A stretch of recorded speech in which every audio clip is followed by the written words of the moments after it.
उजाला की अपनी उलझनी खत्म नहीं हुई थी कि अब एक नया इम्तिहान इसके सामने था। सिद्दीक, जो उजाला का मुंह भोला भाई था, रोशनी से प्यार करता था, ये बात वो अपनी बहन को कैसे बताती।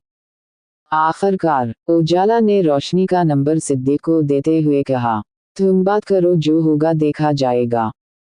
सिद्दीक ने रोशनी का नंबर तो हासिल कर लिया था, मगर वो एक अजीब कश्मकश में मुब्तला था।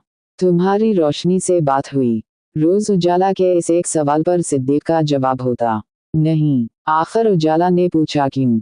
सिद्दीक बोला, कहीं वो मना ना कर दे। उजाला दिल ही दिल में सोचने लगी, अब मुझे ही कुछ करना पड़ेगा। उजाला कुछ सोच ही रही थी कि रोशनी ने आकर उसे थाम लिया, मुस्कुराते हुए बोली, हर वक्त किन ख्यालों में खोई रहती हो, मुझे भी तो पता चले। उजाला ने दिल मजबूत किया और धीरे से बोली, रोशनी, सिद्दीक तुम्हें पसंद करता है, रिश्ता भेजना चाहता है और तुम्हारा नंबर भी मांगा है।